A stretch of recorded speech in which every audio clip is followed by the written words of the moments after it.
Hello friends, welcome to Gana's kitchen. ఈరోజు మన గనాస్ కిచెన్లో చాలా టేస్టీగా ఉండే సగ్గుబియ్యం పునుగులు ఎలా తయారు చేయాలో ఈ వీడియోలో చూసేద్దాం. ఇవి మనం రెగ్యులర్గా తినే పునుగుల కంటే కూడా టేస్టీగా, క్రిస్పీగా, పుల్లగా, తిన్న కొద్దీ తినాలి అనిపించేంత బాగుంటాయండి.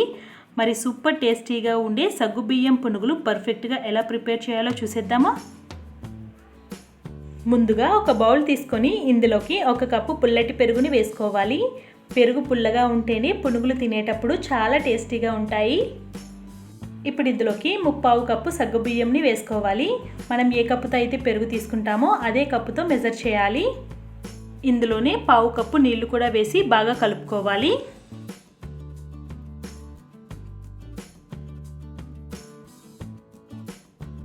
ఇలా బాగా కలుపుకున్న తర్వాత మూత పెట్టి 3 గంటల సేపు నానబెట్టుకోవాలి. 3 గంటల తర్వాత చూసారు కదా, మనకి ఇక్కడ సగ్గుబియ్యం పర్ఫెక్ట్గా నానిపోయాయి. ఇప్పుడు ఒకసారి బాగా కలుపుకోవాలి. ఈ విధంగా బాగా కలుపుకున్న తర్వాత ఇందులోకి ఒక మీడియం సైజ్ ఉల్లిపాయను చిన్న ముక్కలుగా కట్ చేసుకొని వేసుకోవాలి. అలాగే 1/2 కప్పు క్యారెట్ తురుమును వేసుకోవాలి. 2 పచ్చిమిర్చిని సన్నగా ముక్కలుగా కట్ చేసుకొని వేసుకోవాలి. 1/2 కప్పు సన్నగా తురిమిన కొత్తిమీరను కూడా వేసుకోవాలి. 1 టీ స్పూన్ జీలకర్ర, అలాగే చిన్న అల్లం ముక్కని తీసుకొని ఇలా గ్రేట్ చేసి వేసుకోవాలి.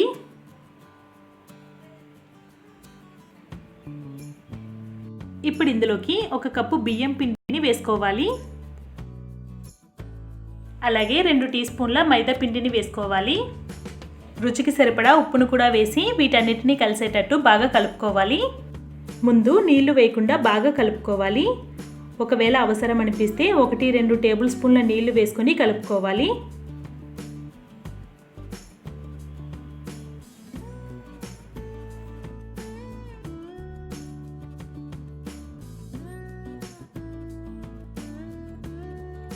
ఇక్కడ చూపించిన విధంగా పకోడీ పిండిలాగా కలుపుకోవాలి. ఇందులో నీళ్ళు ఎక్కువైపోతే ఆయిల్ బాగా పీల్చేస్తాయండి, అందుకే వాటర్ వేసేటప్పుడు కొంచెం చూసుకొని వేసుకోండి. ఇలా కలుపుకున్న తర్వాత దీనిని పక్కన పెట్టుకోవాలి. తర్వాత స్టవ్ ఆన్ చేసి కడాయి పెట్టి డీప్ ఫ్రైకి సరిపడా ఆయిల్ని వేసుకోవాలి.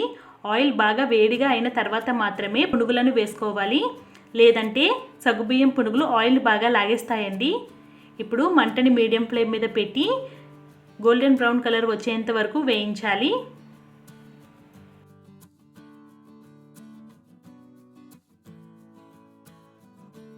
ఇలా మంచి గోల్డ్ కలర్ వచ్చేంత వరకు వేయించాలి.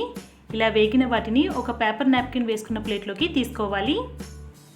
ఈ విధంగా మంచి గోల్డెన్ కలర్ వచ్చేంత వరకు వేయించుకోవాలి.